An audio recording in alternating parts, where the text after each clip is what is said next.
I had it said I hit the live button and it went an unknown. Oh, look, now I'm doing the thumbs up. It did a unknown error. I'm so sorry.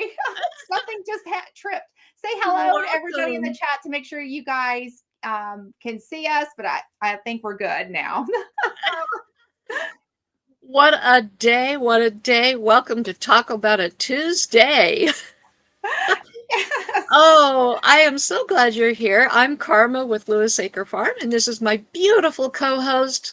Hi, I'm Glenda from Grace and Fire. And tacos are not required, but if you've got them, chow down because Exactly. oh, I just barely finished breakfast before we got to Oh go no. live. I mean, I inhaled breakfast. It's been a Oh. day. It's been a day, Mm. but it worked out in the wash, which I didn't get to do. But Oh my goodness. I'm gonna take this green screen off. It's driving me crazy. I was playing with my settings with Jesse and Lisa and I'm like, oh look, there's a green screen. Let's play with it. We're gonna turn it off. So, aw, hey sweetheart. Aw. this is Bubba, and Aw. he's getting to be so sweet and so loving, and he's so fluffy, and he's good for stress. Aw. As he bites your finger.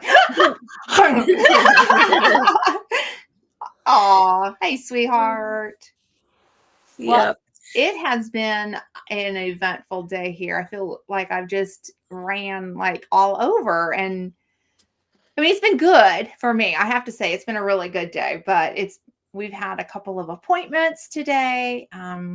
So Grace had some labs that had to be done this morning, and then we took his service dog to the ophthalmologist for his little yearly ophthalmology appointment. And Isn't that crazy? Dogs have ophthalmologists. yeah, so we do it. Well, one, he has insurance and he has better insurance than me. So it's 100% covered with through his, Right. he has the VA's Trupanion insurance because he is a full service dog from an ADI accredited service dog organization.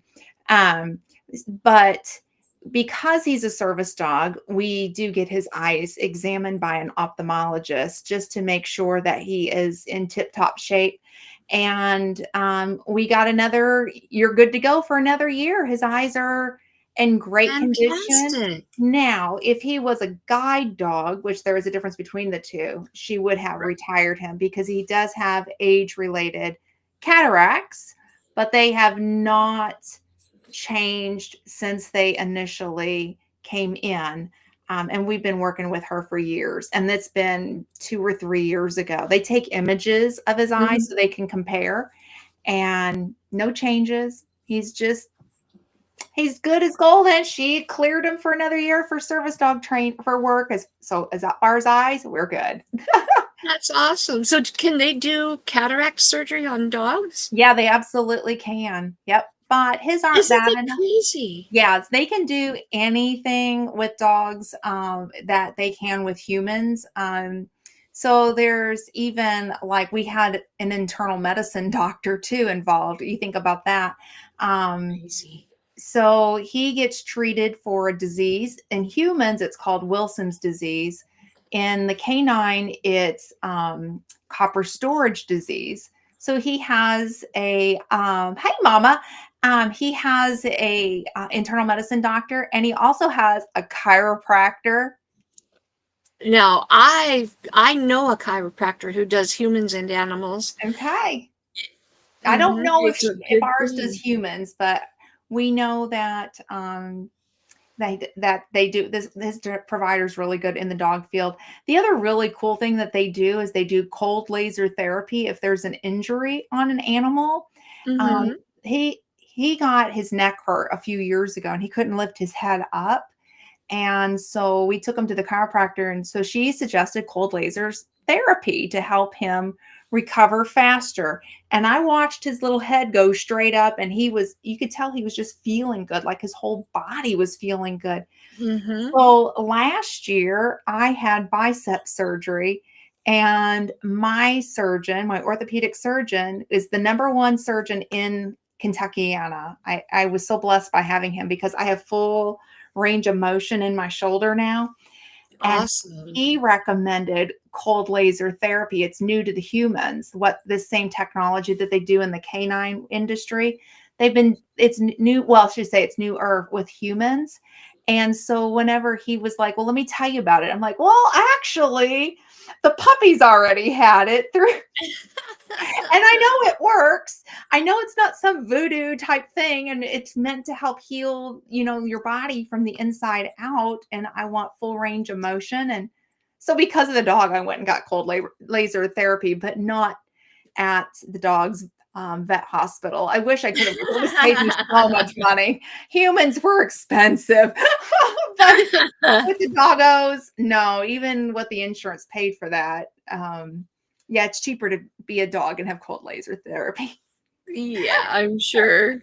Yeah. But anyhow, so yeah, they have all kinds of providers.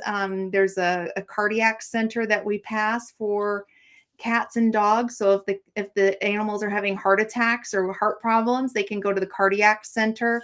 Um, yeah, he has had an oral surgeon, like not just his vet, but like an actual oral surgeon. So anything you can think of in the human world is in the dog world and in the cat world as well, because they see cats as well. I Wow. always say dogs because that's where my brain is at, but they do Right. cats as well. Yeah. In the Yeah, it's pretty animal interesting. world. Yeah, yeah, it's pretty interesting what's out there. It's fascinating. I'm But sure that it's probably more prevalent in an area where there is a vet school nearby. I would say, yeah, maybe. I don't know. I don't live in an area for a vet school. Our vet school is about 2.5 to 3 hours north of us.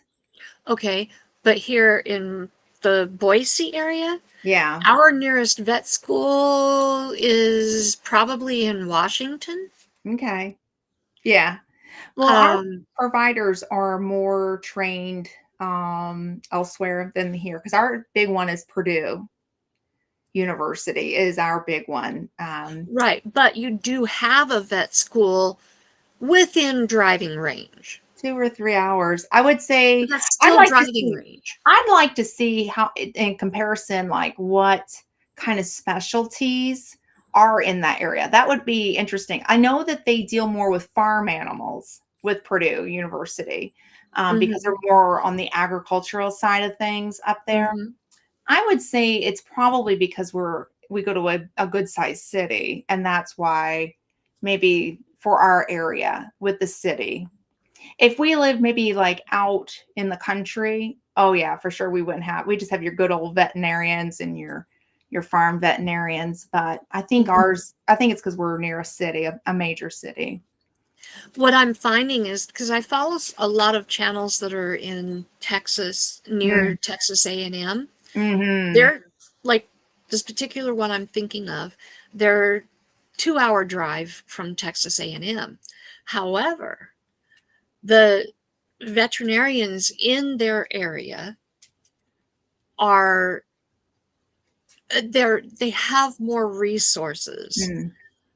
than say here in the Boise area Yeah, where there are no schools that are 2 to 3 hours away. yeah. I think That's what I was comparing it yeah. to, because if Mm. you've got a training facility in your region, More for you have, agricultural. Yeah. well, Texas A&M, you guys are getting a little too rough. No.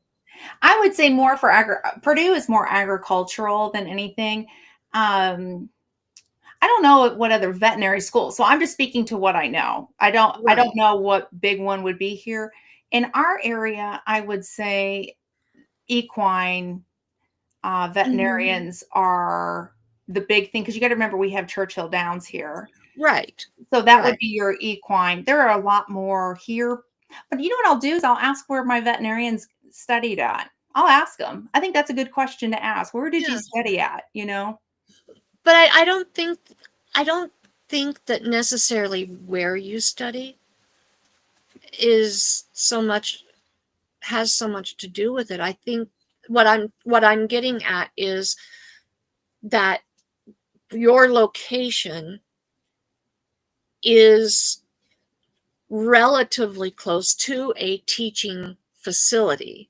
Mm. So you have more resources available to you than a place that does not have a teaching facility relatively close. That's the point I'm Maybe, making. maybe, maybe not. I don't know. I'll have to find out because we've got so many different specialties.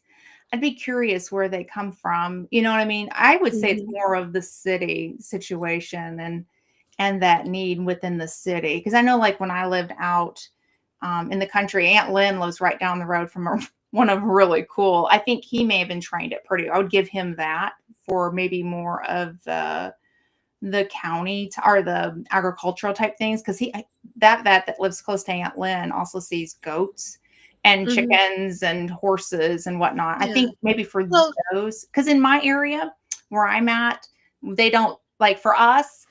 I can't take my chickens to any of our local vets. I have to go to Kentucky. I have to go south to take my hens in to see a poultry veterinarian. no. You guys are Um, getting way too rough. Now quit it. You go find someplace else to play. or I go You go find north. someplace else to play. I go north about an hour and a half to see towards Purdue, and then I can see a poultry veterinarian. I don't know. I'm going to ask. I think it's a good question. I think I'm going to find out because that now I'm curious. Curious minds want to know. I'm going to ask these Yeah. specialties, like where did you study at, and I'm just going to be nosy. You know what I mean? Because that's a good Yeah. Well, question to ask. I think I'm going to ask. I honestly don't think that it matters where they study, but I think that they would tend to go to an area that has Maybe, maybe the not. the resources Yeah. of a teaching facility because you're going to have students coming out of there. Now, what we do with the internal medicine comes out of Cornell University. That's not anywhere near us. Mhm. So we're working with a lead for the copper storage disease. We have the lead internal medicine doctor who Mhm. works with our veterinarian, and that's out of Cornell. So that's why I'm saying I'm just kind of curious, like the specialties and things where they're trained at. And I know that the dog's internal medicine doctor came from Cornell because I made a comment on the veterinarian I was talking to, and he goes, "Oh yeah, I know her. I know her well. She's a colleague," and really interesting. But I'd like to know where the specialties are done. That would be really Uh-huh. cool. Like I know internal medicine, Cornell University is where you want to go for the canine side of things. Mhm. I think it's a good question to ask. I'm gonna be Yeah. nosy, like I don't know. I like learning too. So Oh yeah. it's pretty interesting. But yeah, Yeah. but it's just interesting, the whole medical field, I think with the human and with the canine and the cats too. It's Yeah. so fascinating. And I wish we had more of the agricultural veterinarians close by. Well, we don't, which is odd. I have to go to Kentucky for ours. One thing that I'm finding out by watching all these other farm channels and such is that the veterinarians are turning more to small animal Yeah. because it's a more lucrative business. Yeah, there's more money in it. Yeah, there Yeah. is. And I tell people all the time, if you're going to get an animal, I highly recommend if you can get pet insurance. I highly recommend. That's what we've learned with having Sir Grace's dog. The copper storage disease alone, the insurance has paid almost 20K um, to in medical bills, and that it is lucrative. It's a very Mhm. expensive thing. And to be honest, if his dog didn't have the insurance, there we probably wouldn't have him here because I couldn't have made all the decisions Yeah. for the health of the dog, affording it on our budget. There's just no way. Mhm. And I Mhm. suspect one of my other dogs that is no longer with us, she lived till she was 13. I suspect she had copper storage disease. In hindsight of everything, and we did the best we could with the care with her, and Yeah. you know, it's not like she didn't go to the vet for her checkups and stuff, you know, for her routine things, but um yeah, I just don't think I could have afforded that, to be honest with you. It is Right. lucrative business. It It really is. is. It is. I'm thankful that we have a really good vet that we go to. Mhm. Um, I have to drive 30 minutes to get to them. Mhm.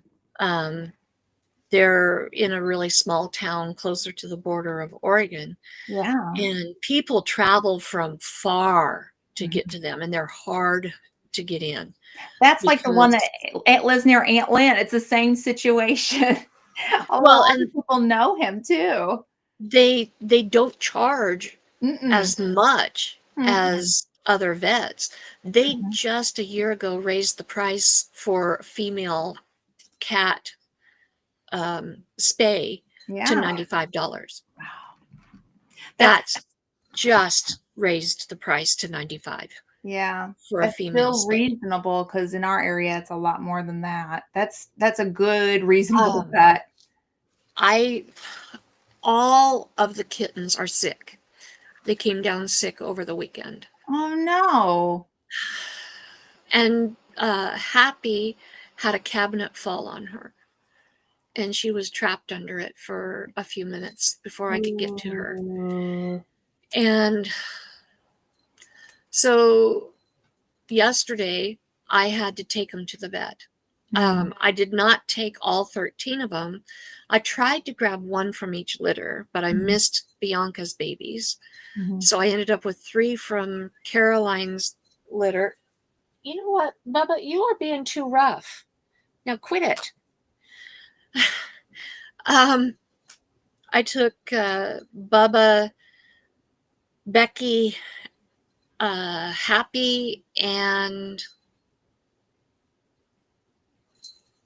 who else did I take? Chris. I took those 4. And normally I think they charge 65 per pet to for an office call. Mhm. They charged me, I have the invoice right here. They have a multiple pet office visit is $90. Oh, that's not bad. As many as you took with you. For That's not 4 bad. kittens was Yeah, $90 for an office visit. that's not bad. And then each one of them got an injection. And let's see, that was one, two, yeah. It was 1750 for the first injection, and or for 2 of the injections, and then 15 for each of the other 2 injections. Oh, that's not bad. And then deworming, they sent me home with a vial or a syringe with the deworming solution, was $5 for a vial of deworming solution for all 13 kittens. Mhm. And then they sent me home with an antibiotic for 5 days for all 13 kittens Wow, that's good. for $35. Good price. Yeah, And it came to $197.40 for all of your cats, that's not bad. for 13 kittens. Yeah. But uh, that's $200, and I just had to buy cat food for all 29 of them, plus, well, the cat food alone, the kitten food and the adult food Mm. was 253, and I had just placed the order on Saturday. My, my, my. And we had just bought cat litter, was yeah, $100. Mm-mm-mm. No, wait a minute. No, that was 54. That one was 54.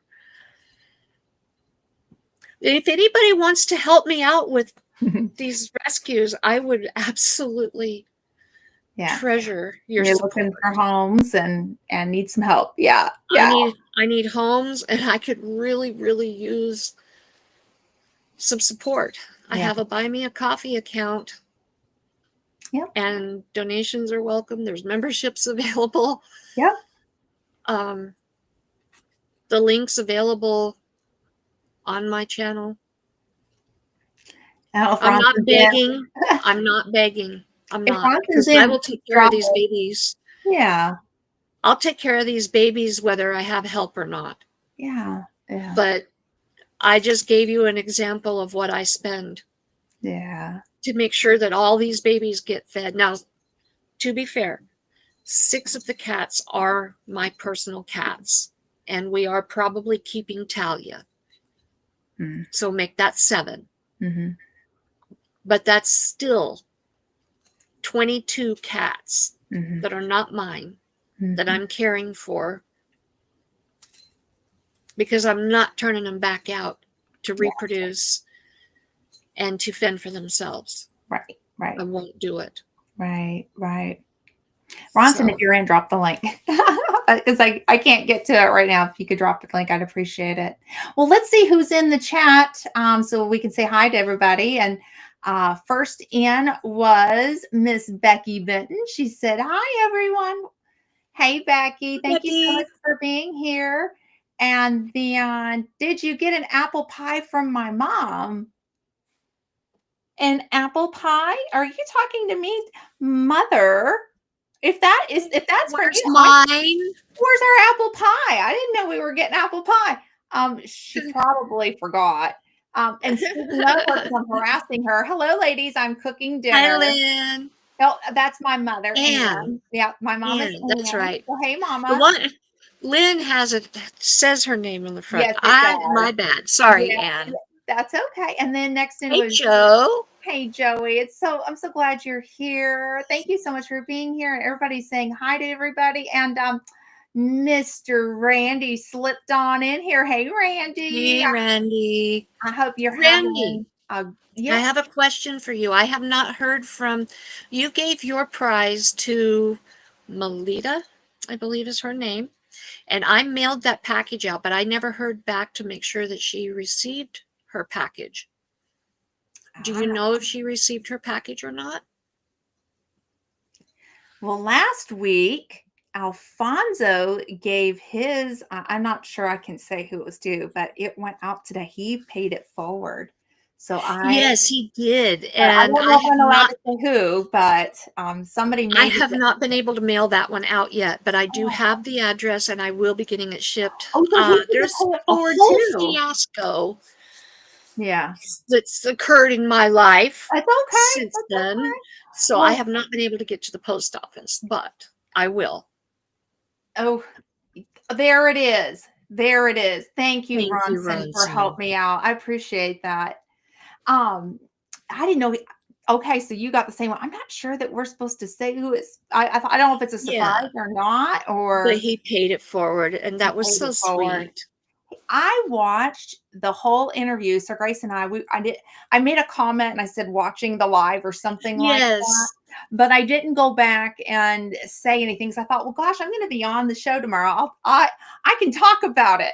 And I have to say, Alfonso's interview was so nice. Oh, Joey was first. Okay, I didn't catch that. Thank you, Becky. I appreciate that.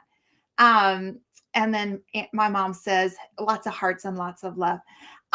We watched the whole thing and then I went to sleep. I turned it off because I was just too tired by the time. It was like the last thing I watched Yeah. before I went to sleep. And I was so proud of Alfonso for being so brave and so vulnerable, being disabled. He has vision problems. I didn't know that he had a learning disability as well. Um, and I just felt like gosh, that was such an empowering interview. And Sir Grace was listening in, and he was left with some really cool questions for Alfonso later. So I may have to reach out to him and say, hey, I want some of these questions that Sir Grace wanted to know. And it's more about the visual stuff because Sir And I Grace is thought about it. visually impaired. I thought about it after the fact, and I thought, why didn't I ask him questions about his That's vision? okay. That's okay. I was so pressed for time that day. Oh, I it's was okay. actually almost late for the interview, Oh no. and Well, it was such a good one, and I was so proud of him. Yeah. be so brave. I heard him Yeah. talk about how um, he's dealt with people who have discriminated against him. And Mhm. as a caregiver, I'm not disabled in any way, shape, or form. Or maybe I am because I'm just crazy about my husband. I don't know. But anyhow, I, you know, I To have, stand up for himself the way he did, I to just was, advocate. I was, yeah. I mean, he talked about it, and then Oh, he, just how he was moving forward in life and how yeah. music was his therapy and the trains. I thought that was really Mhm. cool. And then we were listening in and he mentioned, which Sir Grace probably won't, he has some vision. So he's not fully legally blind. Like Alfonso isn't fully legally blind, but Alfonso was learning Braille.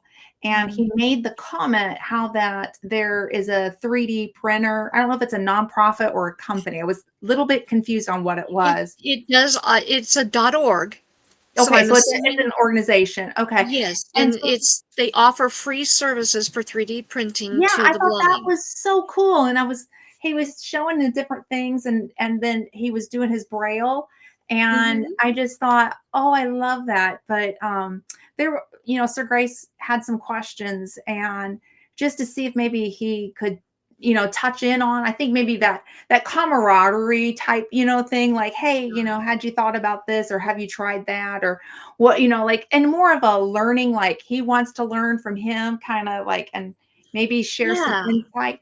So yeah. we were sitting in bed just like talking about that interview and listening in. I mean, it was literally Oh, the last thing we watched, good. but I just didn't comment anything further. But we watched the whole thing, and I was, I was just so proud of him. I honestly Yeah. was because it's not easy. I And learned so much from Alfonso, and yeah, that's the whole point of those interviews, is to learn about the creator themselves, mhm, to learn something that you didn't know. yeah, yeah, And he and I really connected when yeah. we got to talking about the productions and the radio television aspect of things, Mhm. because a lot of people don't know that he is college educated Yeah, yeah. and that he holds a certificate Mhm. in production. Yeah, yeah, And you know that's the kind of thing that I want to do with these interviews, if I can just get people to yeah, agree to come and do yeah, them. yeah, And like I pre-recorded that at yeah, a time that was convenient for him. yeah, And I'm more than willing to do that for yeah, anybody. yeah, Um and I was so excited to learn more about him and to understand him better. yeah. I thought it was fascinating. I mean, I started the show off talking about a service dog, but he mentioned how um businesses can discriminate against service dogs and a lot and I he didn't elaborate a whole lot on that one. I wanted to add to his point on that one just because I have 10 years of experience with a service dog in my home. So unfortunately, we have a problem in society that people will slap a vest on a dog on their pet and they Mhm. take their dog out into the community, and it's a service dog, and what they don't understand is that they're actually hurting the people that Who really need it. rely on a medical assistant. And so what the businesses have done, because they're afraid of a lawsuit, is they don't ask questions, and that's what Alfonso was talking about. They don't ask those 2 questions. Is that a service dog, and what services does it provide? But the other thing is, and I come in with as caregiver, get to see this, "Oh, but you have rights as a business." And I take them to the ADA, and I'm like, "You get to ask those 2 questions," and I welcome them. My husband Mhm. welcomes them. But if that dog poops, pees, barks, is unruly, you can escort them out of the building. If they bite somebody, escort them out. But you must offer services, what, like if they're coming in for a restaurant, you have to escort them out, let them leave their dog out, and then say, may I get you something? You know what I mean? May I help you? Right. Then you can. And that was kind of like the second point with what Alfonso, he kind of mentioned it, but he didn't go into details on that. And Yeah, then and I tried to tell him, that um, it is the ADA that governs what businesses can and cannot do. right. But businesses And are afraid, in my 10 years of experience, businesses are afraid to ask that question. And the other thing is, like, when my husband and I have gone to DC, we have, you think the capital, right, where the law was written into, and Senator Bob Dole is the reason why we have the ADA. Okay. mhm, And you go, and I'm an Elizabeth Dole fellow. His wife started a nonprofit, so I actually have a fellowship with the organization. So you think you're in DC, and where the law is written and they're not going to discriminate against you. Well, let right. me tell you, I have witnessed it firsthand, even in our nation's capital. Um, Mhm, we actually had an Uber driver refuse service because of the service dog, and I reported him to Uber. I do not, it takes somebody who's not disabled sometimes to be that advocate and be that voice. And that's where the fire in my name, Grace and Fire, comes into play, because I reported him to Uber. My husband would not have done it, being the disabled person, but I have witnessed it, and it's very frustrating. But it starts with our businesses enforcing those rules, which protects them as a business. Please ask those two questions. We true service dog teams and guide dog teams, they welcome it. That's what they're trained when they go through their training with the organization or the company. They're trained. Listen, you're going to get asked these questions, and be mhm, ready, And so we welcome those. We welcome them. And people need to stop slapping vest on dogs, because it's hurting them. Whenever mhm, the dog is off duty, the dog is dog. The dog gets to do whatever dog does. You know what I mean? right. But when they're on duty, it's no different than a wheelchair. The other thing that I personally have witnessed with guide dogs, I was at the VA. So my husband's dog is a service dog, not a guide dog. Yes, he is legally blind. He is guide stick trained, to live his life independently with that guide stick.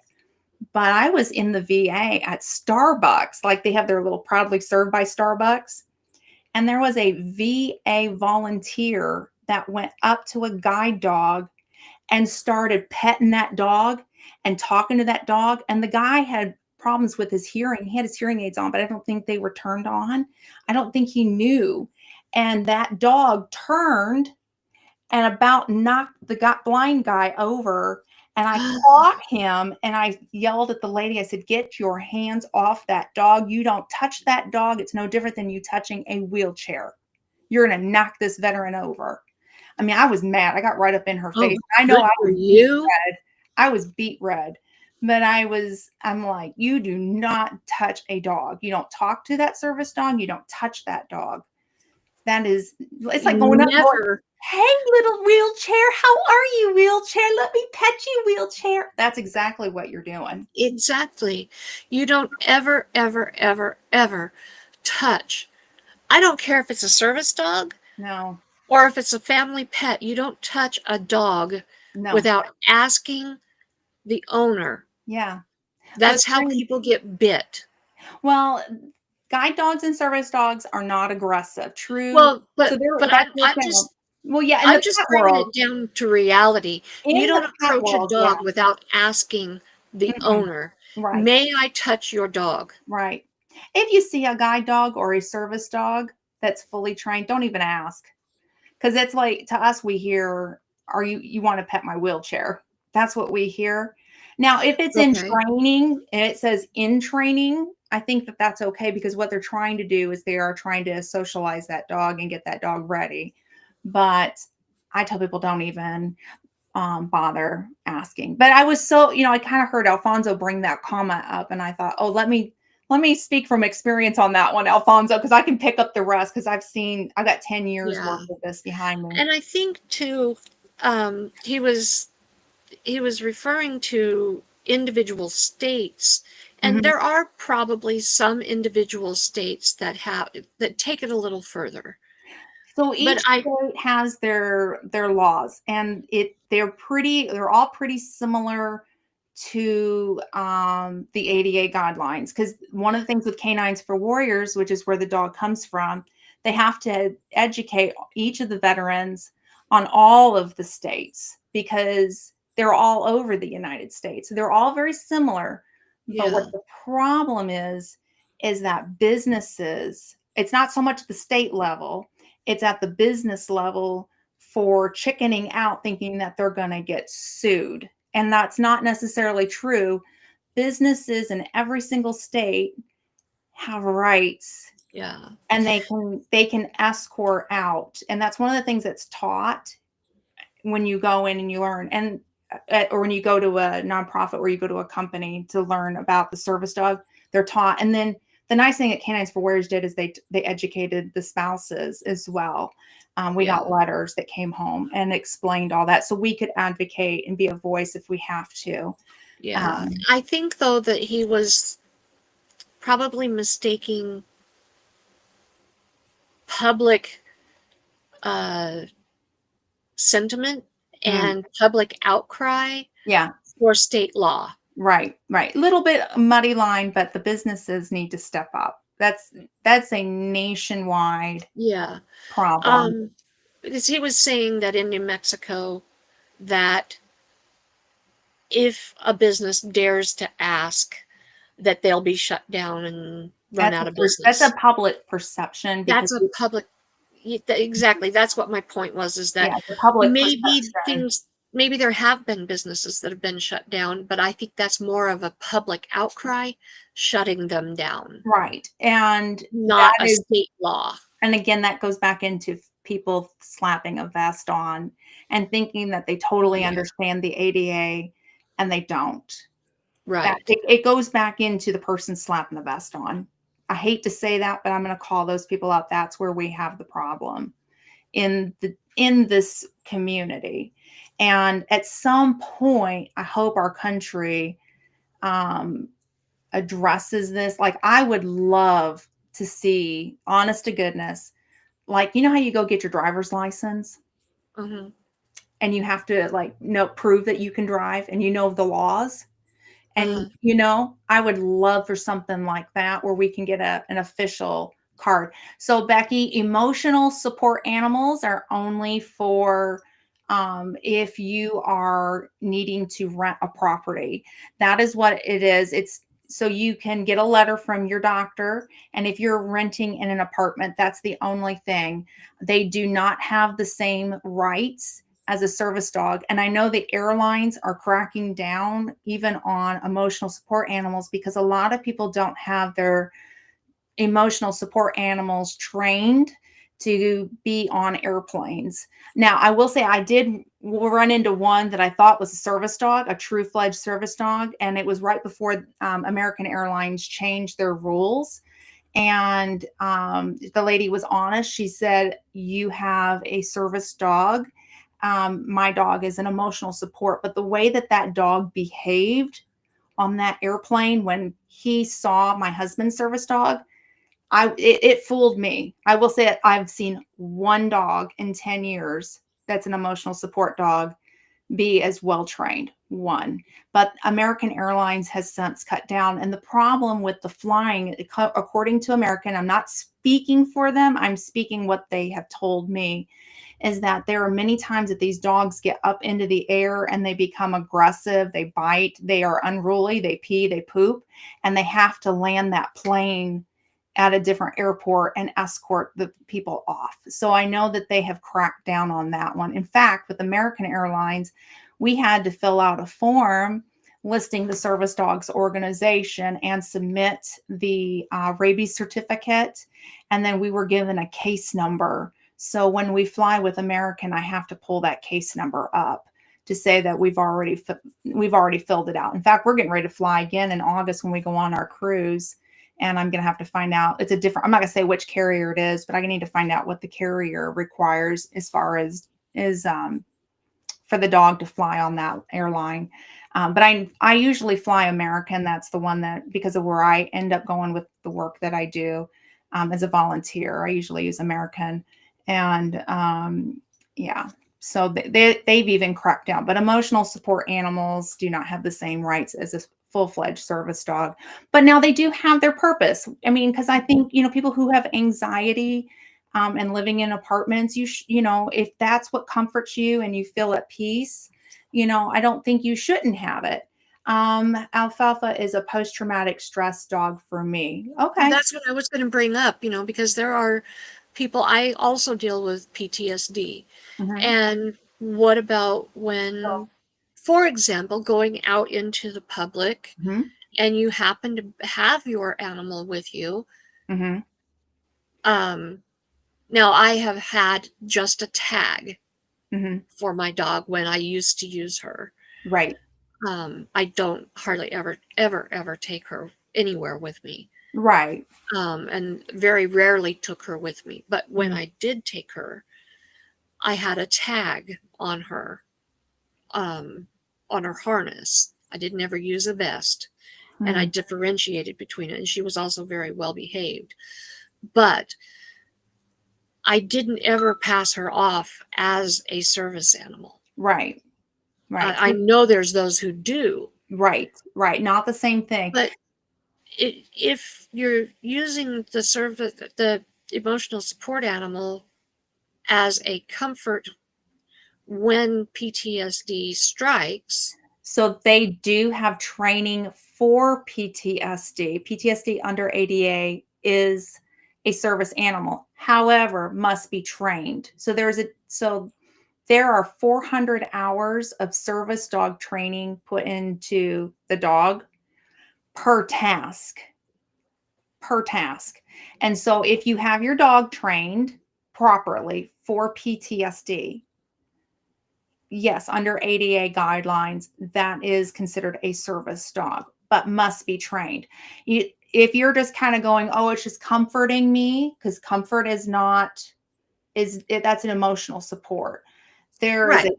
but if they are doing a task to break you of PTSD, not the comfort, but to break you of it, then it can be under. Yeah, here's the thing, properly trained service dog. Point to what Glenda's saying. Yeah, it must be properly trained. And PTSD under ADA guidelines is a service dog, but must be trained, not for comfort. Again, not for comfort, but as a task to break it. Yes. So I mean, it's that one's kind of No, hard and muddy, and I'm not trying to like crack down no, on no, no, people no, no. because I love emotional support No, animals too. They have a place, and I would consider my old girl that I had once upon a time emotional support, because when I'd cry and be upset and sad, and she'd come and she'd comfort me, and she was my pet dog. She didn't go out unless pets were allowed. But yeah. no. So I was only asking to help with oh, yeah, but I don't wanna come clarification down because I on want.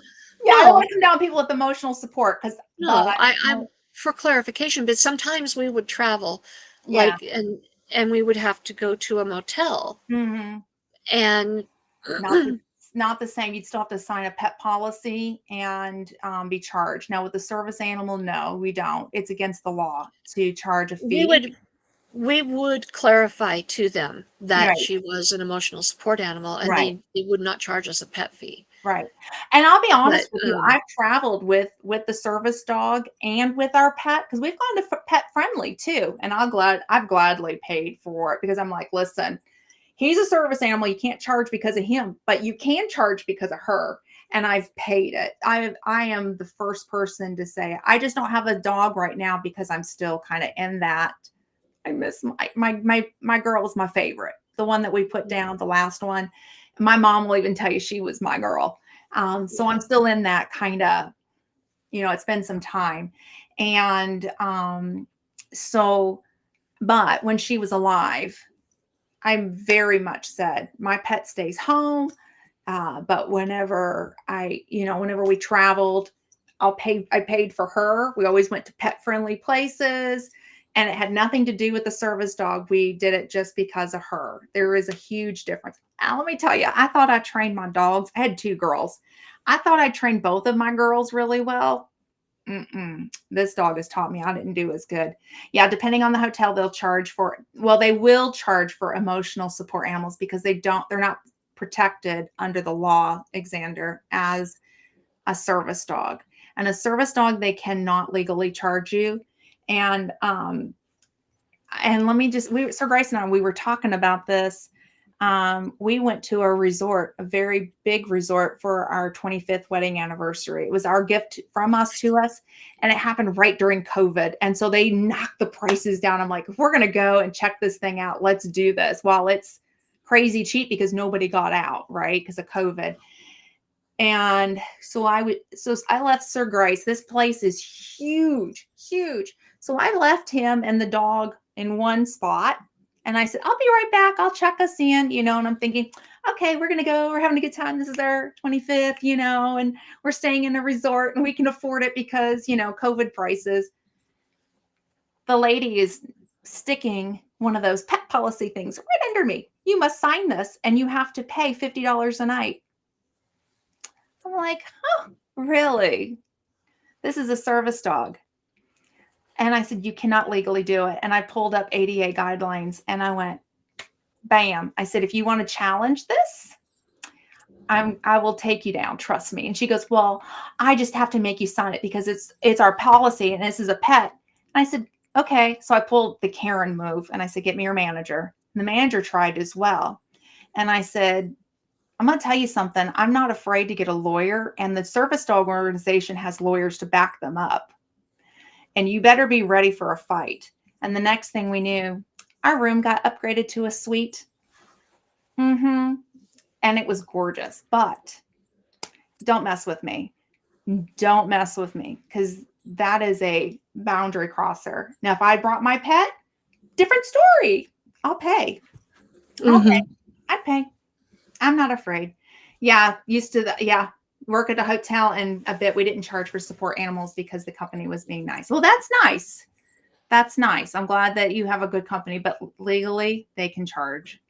Now, support animal or not support, but service dogs you can't because it's no different than a wheelchair.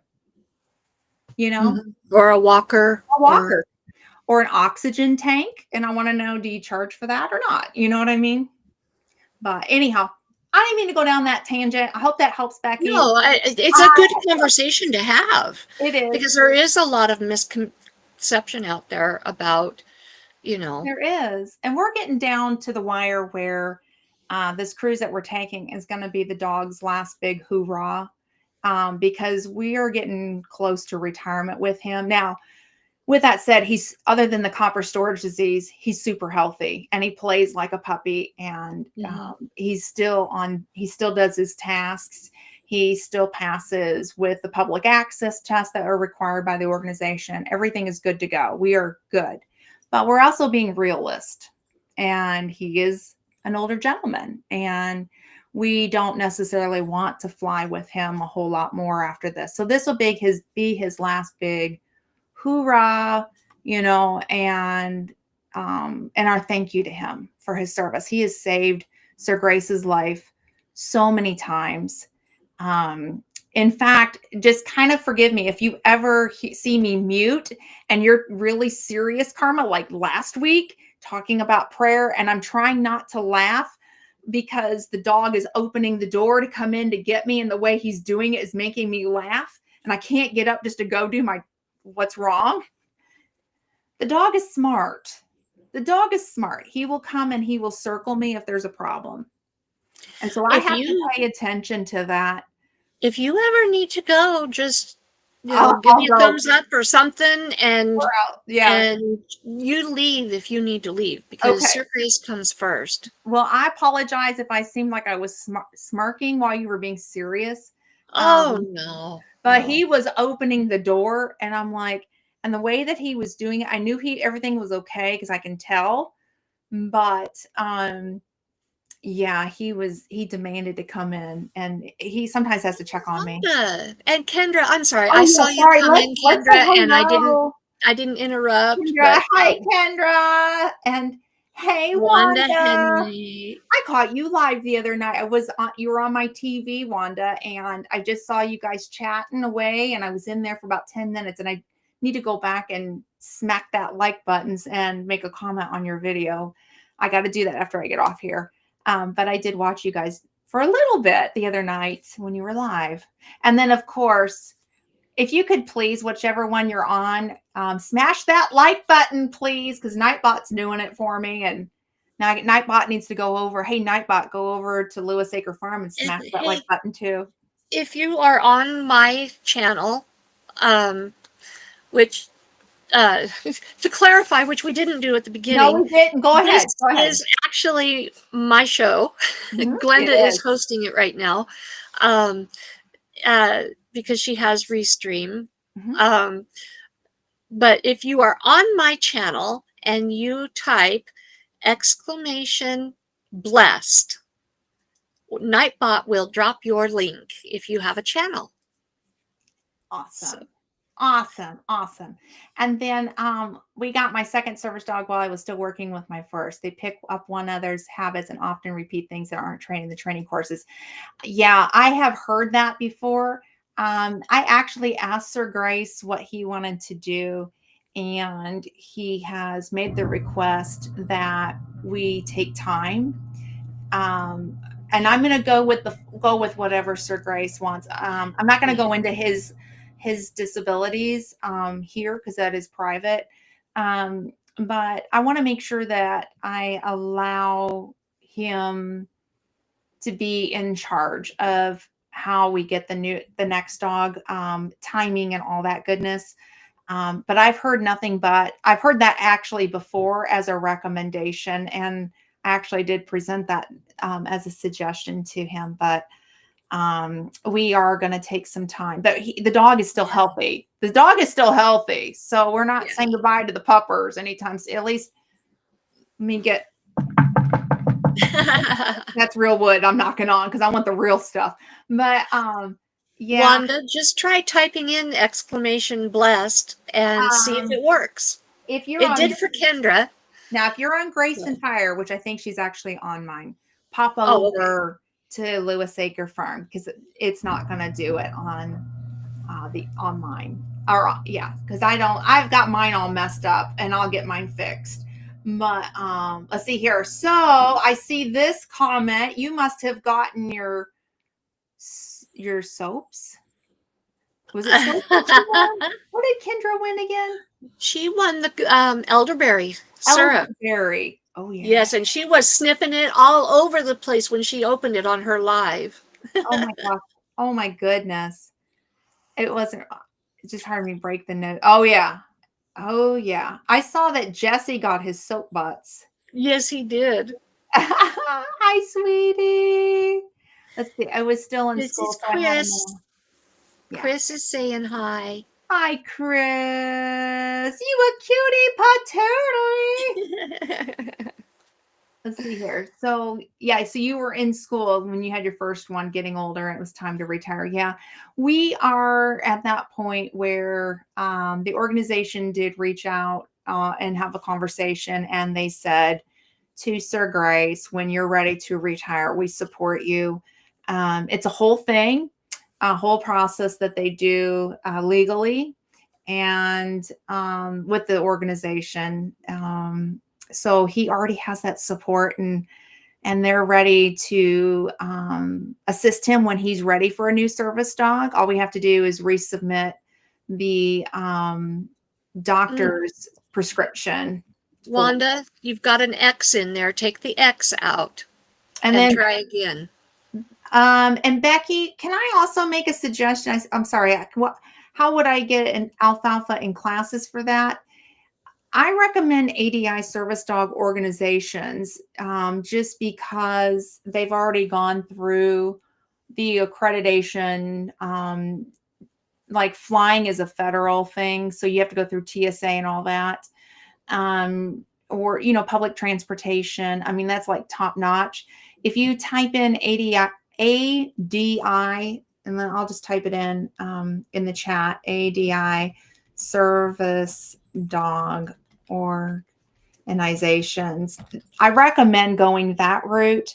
But if you're not going to go that route, reach out to the dog training facilities in your area. Yeah, you're on mine, Wanda. So pop over to Lewis Acre Farm Karma, and you can do it there. But Becky, if you look up dog training services in your area, if they don't do it for service dogs, they will send you somewhere too. So I would recommend that. It is pricey to have your dog trained properly. They're also going to be looking at the behavior of the dog because they're looking for certain temperaments. So please don't take this like I'm saying this to you. I just say this to everybody. And so it's a blanket statement. It's not personal, please. Do not be offended if they say that your dog's temperament it does not match for service dogs, because they're looking for that they're looking for a certain behavior and that certain training mentality. So I don't know nothing about your dog. I know nothing. So please, but I don't want anybody to get hurt feelings too. And so that is always a possibility. But your dog might be good for service dog training too. So don't take it as a no. Investigate it and take it forward with somebody who knows what is good for out in the public, and also Do protect they too. do they look at the age also? They look at the age, and depending on the tasks that they need to train the dog for, they're going to look at physical. Like we have a mobility assist. He's mobility assist and medical alert. So for the mobility assist, they're not going to take like a Chihuahua and say, okay, that's a mobility dog that when you fall, that dog's going to pick you up. You know what I mean? Like I have to put some realization here. And then I'm just picturing that.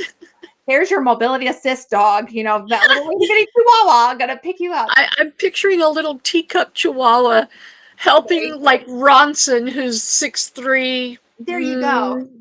100 pounds. I'm X 100 pounds, Yeah. Yeah.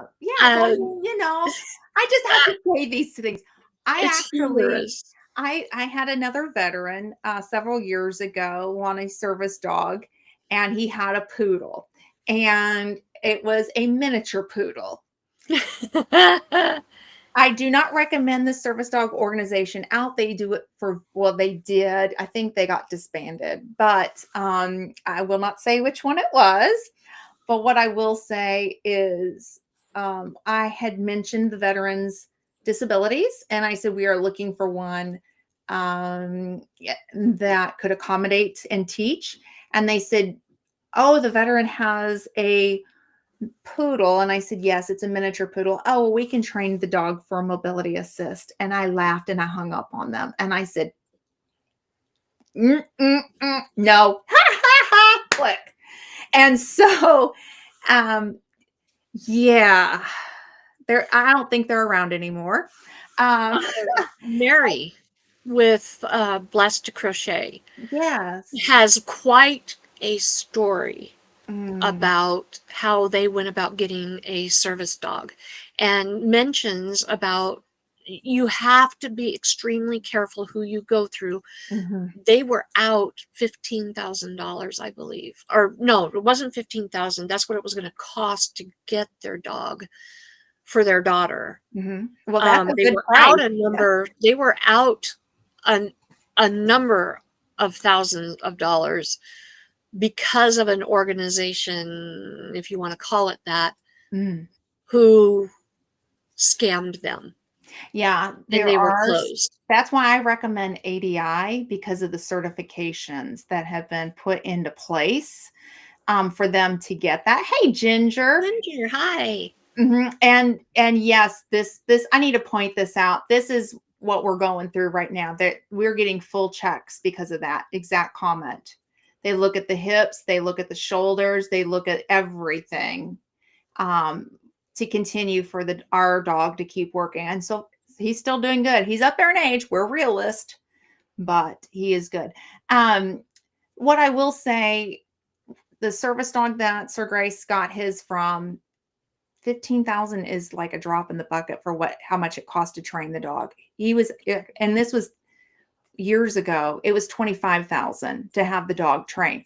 Now nonprofits came in and paid for it, and the organization we went with is ADI accredited and legit. And they're one of two service dog organizations that I recommend for veterans. Um, hey, hey, Welcome in. welcome in, welcome in. They're one of two that I recommend. Um, Spot. Um, If do you ever want to hear Mary's story Yeah. about uh, her experiences getting a service animal for her daughter, Mhm. it's in my interview with her. I'm gonna have to go back and hear it. Yeah, because this other organization was, we've experienced it, but it wasn't for Sir Grace. It was for another veteran. At the Mhm. time, Canines for Warriors was only doing post 9/11. They've since changed, but at the time they were only doing post 9/11. And this veteran that I was trying to help is a Vietnam era and Desert Storm, Desert Shield veteran. Okay. So do your homework. And I know another story that was a horror story that somebody had gone through as well, and thousands out. So that's Just why make sure you know who you're going through. right. Make sure you know who you're going through. Yeah. And it's not cheap to get a service animal trained. And if they're doing cheap, question. And when I say 25,000, that's what it cost back then to train the dog. It's since gone up, but we got donors to help with that. Puppers. Ginger actually got some snuggles with the puppers. She got to meet them in person, and he looks like an Irish wolfhound, but shorter. He's half German Shepherd, half standard poodle. Think Irish wolfhound. Or what's the other one that we heard it? An English wolfhound, which we heard today. And I'm like, an English wolfhound? So, I so don't is know. he a German Shapoodle? They call it a shepadoodle. Shepadoodle. A shepadoodle. I do not I like recommend Shapoodle better. a poodle. That sounds like a little bougie. The shepadoodle. You know, I know that since we've been in this area that there have been breeders popping up. I don't recommend a shepadoodle in any way, shape, or form unless you have that dog trained. Because off duty, they are nutcases. He is like Tigger, bing, a bing, a bing, a bing, a bing, and then he runs off our Amazon driver and I am, God love him. I'm gonna have to leave our Amazon driver some snacks or something and say it's okay. Have a snack from the service dog because he's being crazy. Um, but and the other thing I want to address is that service dogs do get downtime. I hear the comment, "Oh, I feel so bad for that dog. He has to work," and I'm like, "Why? Because he's spoiled rotten off duty." I mean, he gets all the treats and all the toys. I got a little lucky with both my dog strays. Yep, a lot of yeah, that's possible. I didn't deal with all the paperwork, so I don't know who he went there. I just remember and all. Yeah, yeah.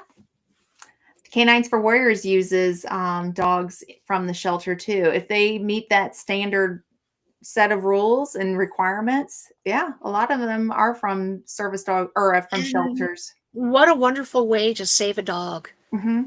And if the dog fails out, the dog does not go back to the shelter. They run their own adoption. And you have to fill paperwork out and you have to be screened by Canines for Warriors.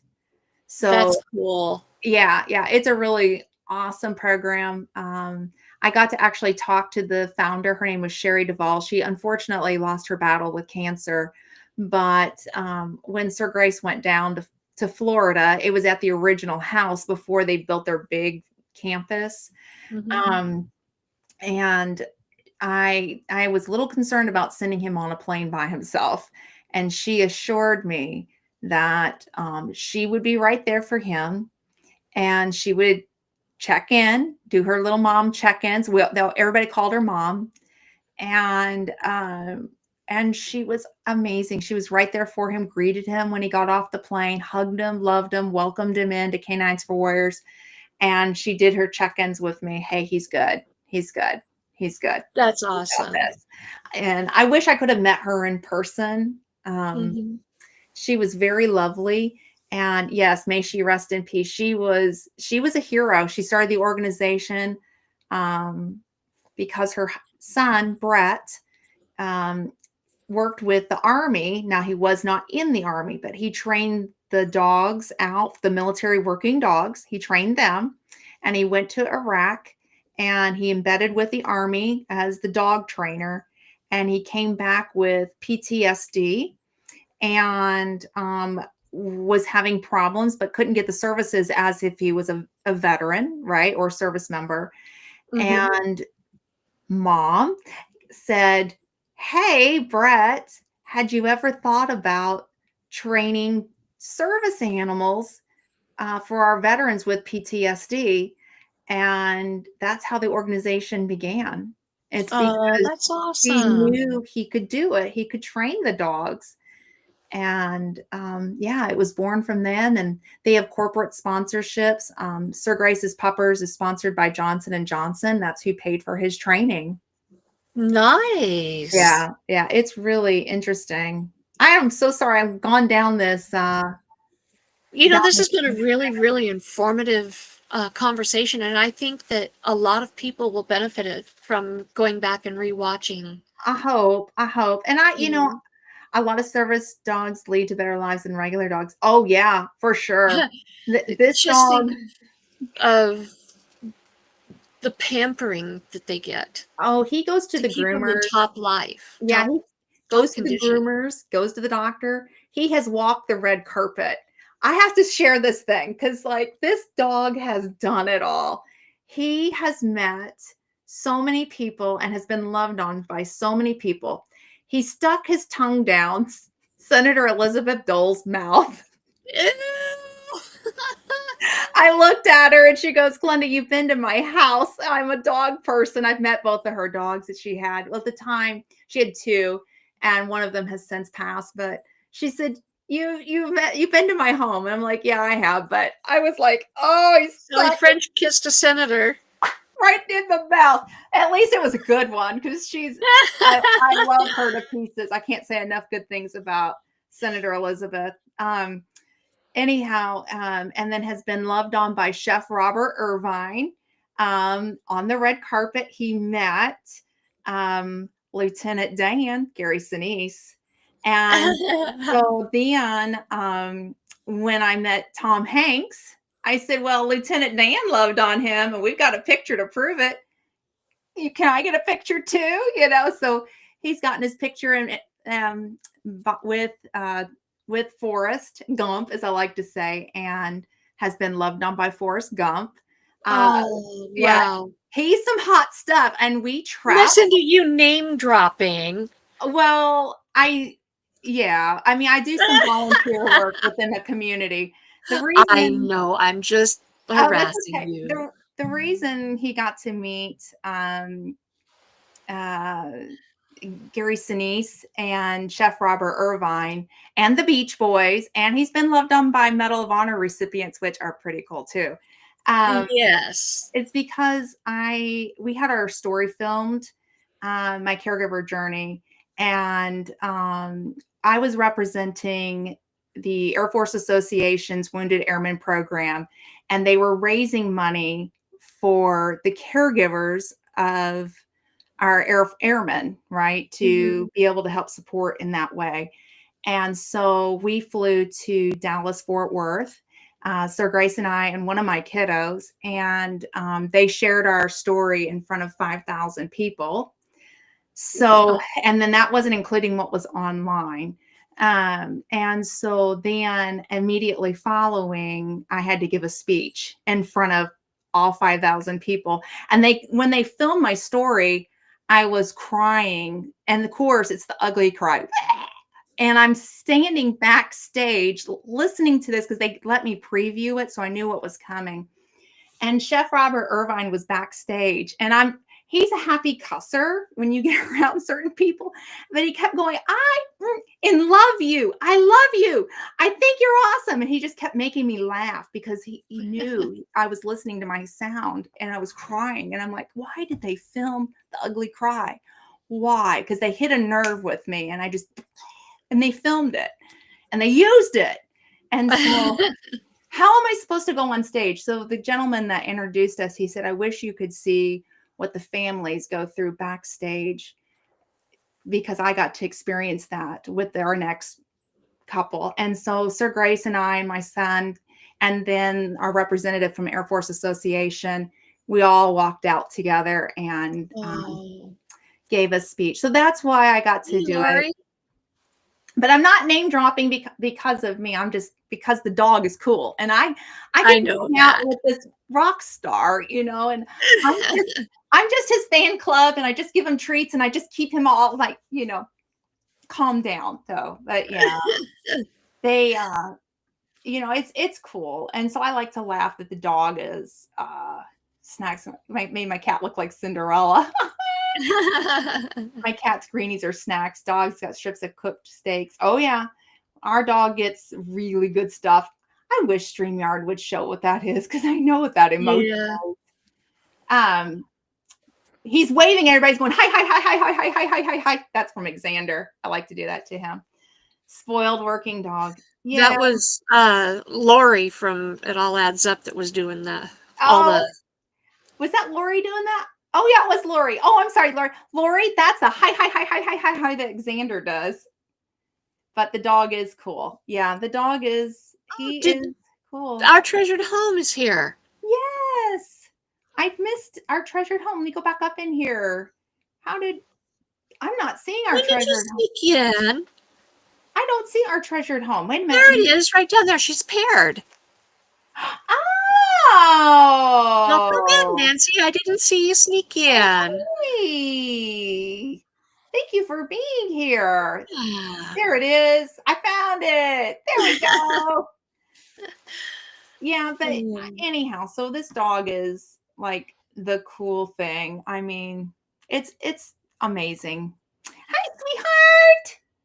Hi, sweetie. This Only is my little star. She's a little starlet. She's our precious little star garnet. My little Aw. starlet. She's stars and stripes. She's patriotic.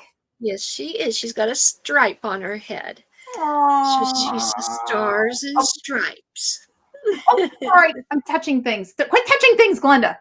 Aww. Look Isn't at she now. beautiful? She purdy.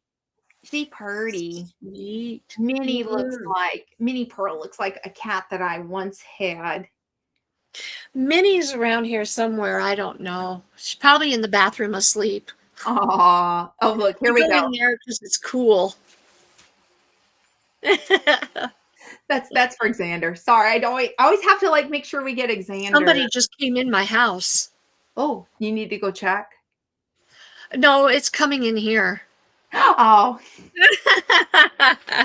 that stuck in aw. the feed out there. Lots of love. Oh, okay, great. Yeah, I'll explain everything about this in a little bit. Okay. Um, got some important paperwork that we were discussing before the show. The reason we were a little late starting today. Oh, yeah. Yeah. Yeah. Good deal. Good deal. That Yeah, anyhow. we're still alive. All right, I'll be there in just a minute. Okay. Strange men walking in my house. Oh, man. Oh my goodness. And no little No, Logan just got off work and came in. So Oh, he's yeah. gonna go get on. Oh, well, let me just tell you, without going into the long sordid details, Mm. if you are buying a vehicle, private party, make sure 1000% certain the bill of sale and the title are accurate Mm-hmm. before you hand over the money. Make sure the title is in the name of the person selling the vehicle and that the dates line up before you walk away. Mm-hmm. Let me just leave it at that, because Mm-hmm. otherwise you will have a fiasco on your hands. And also, make sure you know how many days you have from the time you buy your vehicle private party till you have to have it registered. Don't go based on what you're told. You make sure you know for certain, Mm-hmm. because you could end up in a really sticky, messy, nasty situation that you really, really, really do not want to be in. No. So But it's gonna work its way out for you. it That's the already good news. That's the good it's news. already been in the process, has already been started to fix the problems, Mm-hmm. and the private party has done everything they can to make it right Mm-hmm. and been very generous in the process. So it's going to work out, but the headache, the stress, the anxiety isn't worth it. So this is just a PSA. Mm-hmm. Don't get yourself into a situation that No. will cause you to be in a sticky situation. Make Yeah, sure all the I's are dotted and the T's are crossed before you take possession that's of a good. vehicle bought private property or private party. That goes for trailers, that goes Mhm. for vehicles, whatever. Um, Yes. Yes, I agree with that one. yeah, Mhm. Yeah. Your local police department can also run the titles too. If you need help with that, you can go, or your VIN number. I'm sorry, I said title. I meant VIN number, just to make sure things are correct as well. In the state of Indiana, we have to, even with not just private party, it's even the dealership. If you buy your vehicle out of state, like for us, we live on the border of Indiana and Kentucky, and we cannot do any paperwork unless we take our vehicle into our local police department to make sure that one, it's not stolen vehicle, because that can also be a problem as well. And two, to make sure that the title and everything matches up. But that even goes with, like I said, with a major dealership, we had to take ours to a police department and have the VIN number ran. Some states require that. I know Indiana is one of them. Um, but yeah, this is good advice, because you don't want anybody else to have to go through that too. But I'm well, glad it's going to work out, though. That's the good news. That's yeah, good news. But it can make things that tricky is for a bit. it delays when I can get plates. It Hmm. delays how soon I can actually drive my van, Hmm. even though I've been driving it. I was told I had 10 days in the state of Idaho. You have 3 days. I found that out today, and today's day 4. So today I was driving it illegally, and I didn't know that.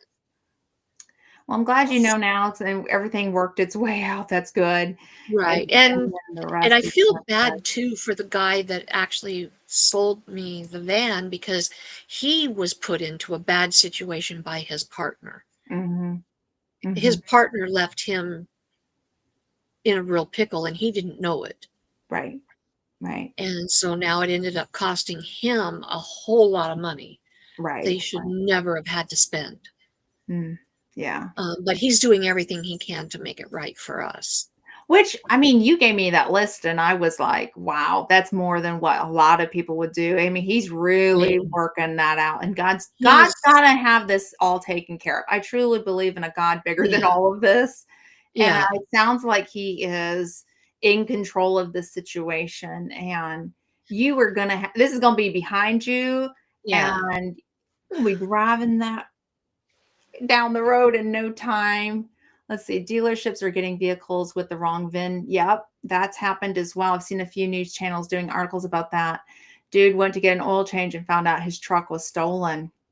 Oh my gosh. Yeah. I know when we lived in Arizona, a lot of people would cross the border and they would steal people's vehicles in Tucson. And then, you report it stolen and then they come back across the border. Mm. And yeah, I mean, and they would get sold illegally. So you do need to get your VIN number run, on the vehicle just to make sure that it's not stolen. At least in the state of Indiana, if we like, they're real big on that one, especially if you buy a vehicle in a different state, you have to have your VIN number ran. I guess the moral of the story is, number one, know your state law about buying and selling, and what the requirements are for registering that vehicle when you do buy. Um, and then number two, make sure that you know that title is in the name of the party that you're buying from, because you don't want to be put into a position, especially if you are looking for a vehicle and no, sweetheart, I did not get a ticket today. I'll explain the entire situation when I get off the live. You don't want to be put into a position where you're faced with potentially being accused of buying a stolen vehicle, or you're uh, you know caught into a mixed up web, or because that title, when you buy a vehicle, you have to put that title into your name, and you only have so many days to do that. If the person who supposedly owns that vehicle never took care of that, and then they try to sell the vehicle to you and you don't know the history of it, then it comes back on you, and you cannot drive that vehicle until it's taken care of. So just make sure you know the title is clear and it's in the proper name before you take possession of the vehicle. Exactly. Quick check to protect yourself. Exactly. Yeah. That's good information. I mean, every state is so different with their laws and Absolutely. Mm-hmm.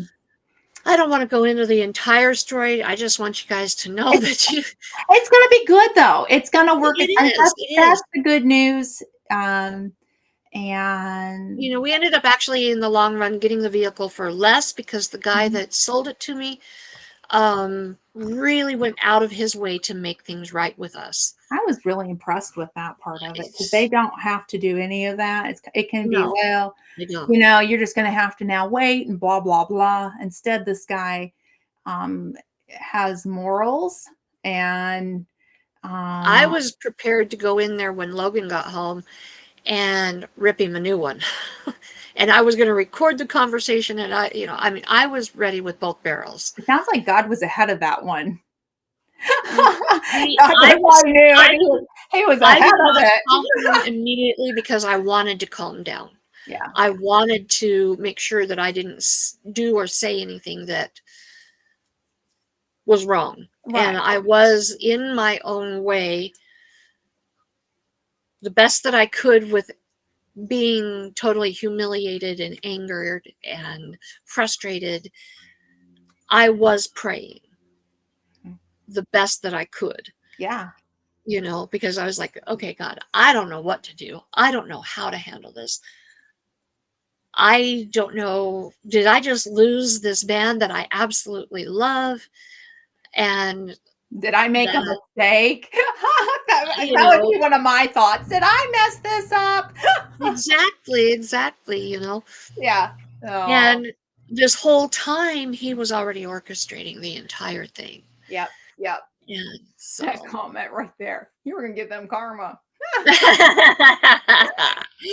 Maybe that's what he was thinking when he was contemplating, because the DMV called him while I was standing there. Oh. They were trying to figure out what the heck's going on. Are you a licensed dealer in the state of Idaho?